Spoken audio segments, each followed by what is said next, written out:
इला अपन बैग। शुक्रिया। 50 लाख रुपया है में इनाम के तौर पे, जवन लेवा चाहे ले ला। इनाम देके नीचा मत दिखाए। ईमान रखे वाला आदमी इनाम में ना, अपने मेहनत और काम में भरोसा रखेला। ये सब कैसे भइल? अरे वो अचानक पत्थर लगल और भैया। हाँ। ई कहा? अरे वो चोट लग गई तनी सा। तो हिम्मत कैसे भइल हमरा भैया के पैसा लूटे के? अरे ये आपके बहन है। हाँ, पैसा के बदले कुछ और मांगे तो दे। अरे राखी, इस बार पैसा ना छीन ले हैं, बल्कि बचोले हैं पैसा हमार। और हाँ, हम तो कबे करनी है, का मांगे के मांगा? ना भैया, बिल्कुल ना। ये बहुत खतरनाक चीज मांगी, हम एके बहुत अच्छा से जानता नहीं। हाँ तो अच्छा से पहचान भी ला, काहे कि हमार तो और कुंडली में जरूर कुछ लिखल बा। ना चाह के भी बेर बेर मुलाकात होता नहीं। अरे ऐसे बतियावल जाला? हाँ ठीक बा, घर चलो, ठीक हो जाए। आज नालायक के पता चली, सारा बेइज्जती के बदला ले, देख लिया।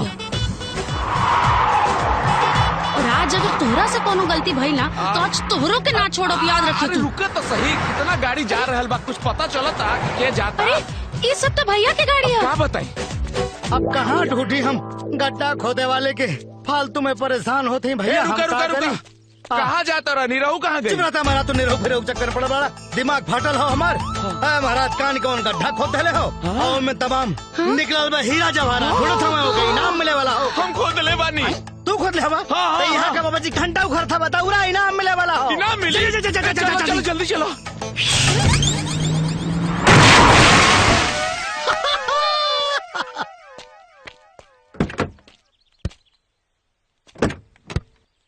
आई। अरे रुकी, हम भैया। हाँ, सुनी तो सही। हम ये गड्ढा हम खोद ले बानी, ई ना खोद ले बा। इनाम हमरा के मिले के चाहे। Thank you.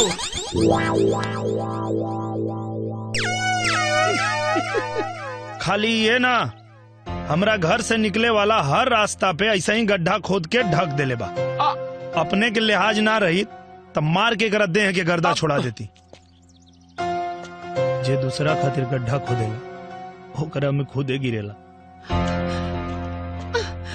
सुन जी, कुल गढ़ा तो के अकेले भरे के पड़ी। अकेले 5 फीट अकेले? का रे, तोरा लाज ना लागेले का? बार बार अपन शक्ल दिखावेलू। और कितना जलील होगबू निरहुआ से। का भइल रे बहन? तोहार भौजी कहत रही कि तू खाना नहीं खइले? खाना के एक निवाला भी हमरा खातिर जहर जैसन हो गइल बा।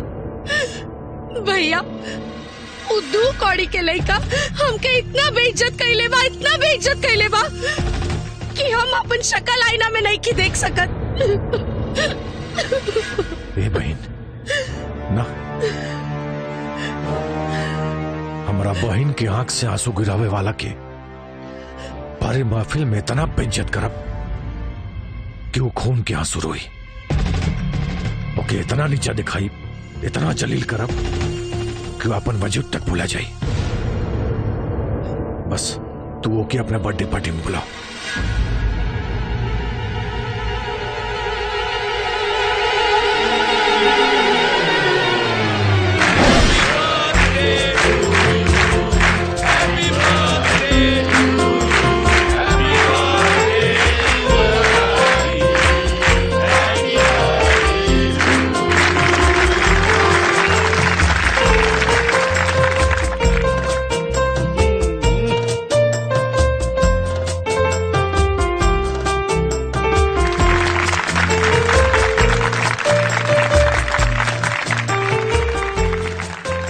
बहन राखी के जन्मदिन पे आयल सब मेहमानन के हार्दिक स्वागत बा। लेकिन ये पार्टी में कुछ सड़क छाप बिना बुलावल लोग भी आइल बा। कर बहन ओके है भैया। वो देखा वो सामने खड़ा बा।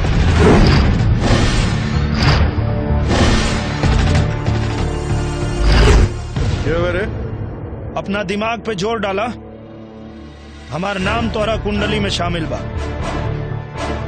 वैसे भी हमार नाम, पता और बायोडाटा तोहरा बहन के बहुत अच्छा से मालूम बा। पूछ है इनका से। तोरा मालूम बा का? एक मिनट, हमके लागत आई बतावे में शर्मात आई। अपन परिचय हम खुदे बता देता है। और अपन परिचय आज हम तोहरा के ऐसन बताई कि तोहरा जैसन घमंडी आदमी हमरा जैसन खुददार आदमी के परिचय पूछे से पहले 100 बार सोची।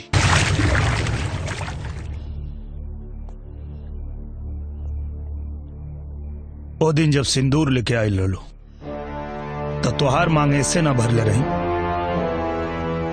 काहे कि तोहार मांग तोहरा घर वालन के सामने भरे के रहे। तोहरा के कुछ ऐसे नहीं की कर, काहे कि सारी खुदाई एक तरफ और जोरू के भाई एक तरफ।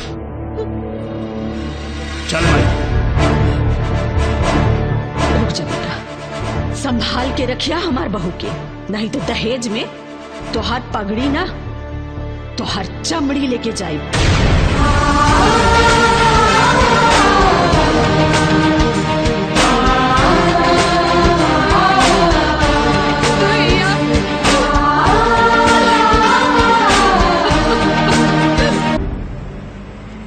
हद हो गई यार, जेकरा के देखा एक के बात समझावे में लागल बा। एक चुटकी सिंदूर के कीमत का होला। Just chill baby, just chill now. एक काम कर, तू ना हाई ठंडा पिया, दिमाग ठंडा हो जाई। और ठंडा पी के सिंदूर के पोंछ डाला। एक चुटकी सिंदूर के हूँ मांग में डाल दी तक का ब्याह हो गई बिना पंडित के। हाँ, हाँ।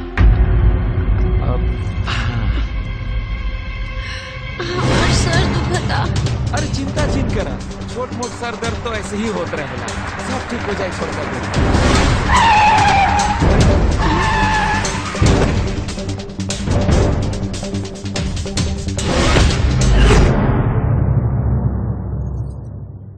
वाह, सुबह उठ के केकर मुंह देख ले रही रे।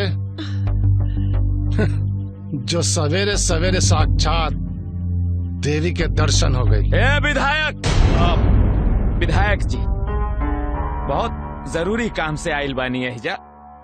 बेहतर हो कि हमार रास्ता छोड़ दी। जरूरी काम और ई खंडर में जो तोहरा से ना हुई, ये काम हम कर देता नहीं। भाग यहाँ से। ड्राइवर, महेंद्र भैया के पता चल गई ना तो वह दिनवा वाला हाल कह दिए भैया। ये बहन और वो भैया दोनों मिल के हमरा बहुत बेइज्जत कैले बा। आज ओकरा सामने एकर इज्जत उतरी तब जाके हमर बदला के आग बुझी। ठीक, भैया के लेके आवत है। Shankar, You just don't worry baby, just relax now। अभी लेके आवत नहीं महेंद्र भैया के। हाँ रुक, शंकर आवत नहीं। हाँ अजय रुक, महेंद्र भैया के लेके आवत नहीं, आवत नहीं। तू डेरा मत।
समझ में आई?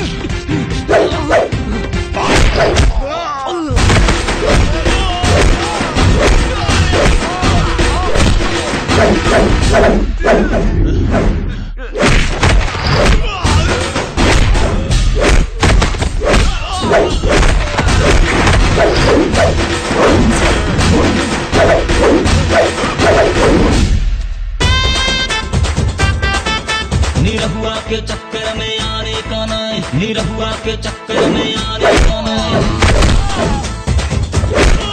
निरहुआ के चक्कर में आने का नाय।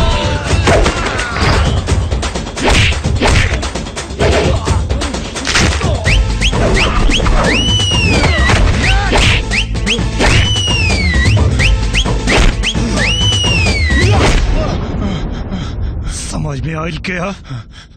महेंद्र के बहन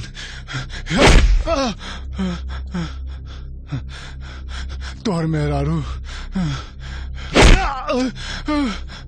क्या? तोहर मेहरारू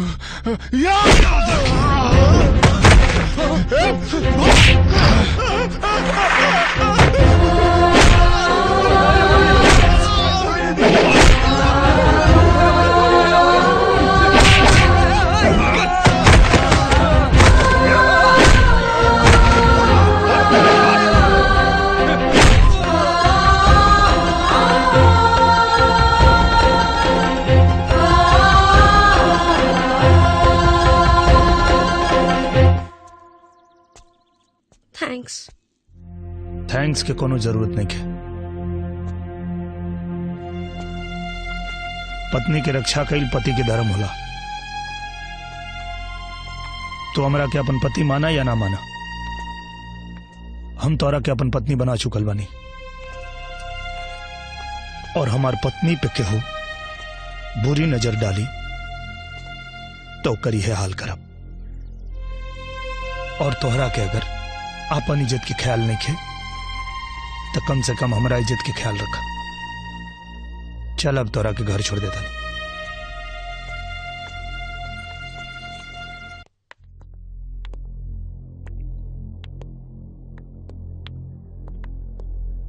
भैया हमके कुछ हो गई बा। कहाँ हो गई? तो के खरोच देवे वाला के टुकड़ा टुकड़ा कर दे, बता देता है। ना भैया, उस सब के कोनो जरूरत नहीं है।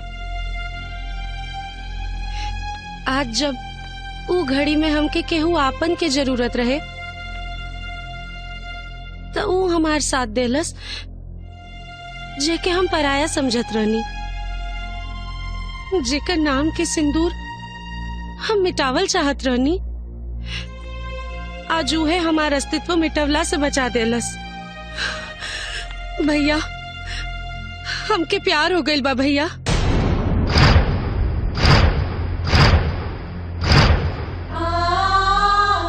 हमके निरहू से प्यार हो गइल बा भैया।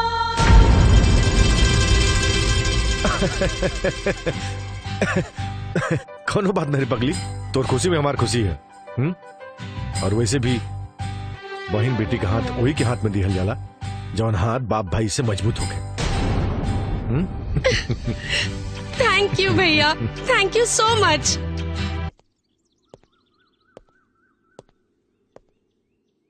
का भाई अब काहे बोलो? तलाक के पेपर पे दस्तखत चाहिए का? ना, प्यार के पेपर पे दस्तखत चाहिए। अरे इतना जल्दी इतना परिवर्तन? बोला कहाँ करे के बाद? दिल पर, काहे कि दिल पे अब बस तोहरे राज बा।